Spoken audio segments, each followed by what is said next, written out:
Hello അപ്പീസ് ഫാമിലിയിലേക്ക് എല്ലാവർക്കും സ്വാഗതം. നമുക്കിന്ന് കറി വെക്കാനായിട്ടേ ചൂര മീനാണ് കിട്ടിയത്. വറുക്കാനായിട്ട് കുറച്ച് കിളിമീനും കിട്ടിയിട്ടുണ്ട്. എല്ലാം വെട്ടി തേച്ച് വൃത്തിയാക്കി അരപ്പും പുരട്ടി കറി വെക്കാനുള്ളത് വൃത്തിയാക്കി എടുത്തിട്ടുണ്ട്. ചട്ടി അടുപ്പിൽ വെച്ചു, എണ്ണ ചൂടാക്കി കടുക് പൊട്ടിച്ചു. അതിന് ശേഷം ഇഞ്ചി പച്ചമുളക് വെളുത്തുള്ളി സവാള ഇവയെല്ലാം നന്നായിട്ട് വഴറ്റിയെടുക്കുക. വഴറ്റിയെടുത്ത് നല്ല ബ്രൗൺ കളർ ആയതിനു ശേഷം മുളക് പൊടി, മല്ലിപ്പൊടി, മഞ്ഞൾപ്പൊടി, കുരുമുളക് പൊടി ഇവയെല്ലാം ചേർത്ത് നന്നായിട്ട് അവയും നല്ല മൂത്ത് വരണം കേട്ടോ. നമ്മളിന്ന് കുടംപുളി ഇട്ട് വെച്ചാണ് കറി വയ്ക്കുന്നത്. കുടംപുളി ഇട്ട് വെക്കുന്ന കറിയാണെങ്കിൽ പിറ്റേ ദിവസം എടുക്കാൻ നല്ല ടേസ്റ്റ്.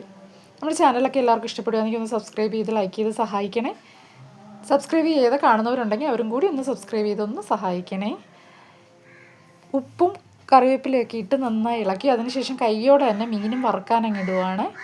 ഇവിടെ എല്ലാം നല്ല ഫ്രഷ് മീൻ കിട്ടും കേട്ടോ. നീണ്ടകര ഹാർബറിനടുത്താണ് എൻ്റെ വീട്, അതുകൊണ്ട് നല്ല ഫ്രഷ് മീൻ ഇവിടെ കിട്ടും. പിന്നെ എൻ്റെ അപ്പച്ചൻ ബോട്ടിൽ പോകുന്നൊരു വ്യക്തിയാണ്, അപ്പോൾ അപ്പച്ചനും ബോട്ടിൽ നിന്ന് കൊണ്ടുവരും. അങ്ങനെ അരപ്പ് ഇവിടെ നന്നായിട്ട് തിളച്ചിട്ടുണ്ട്.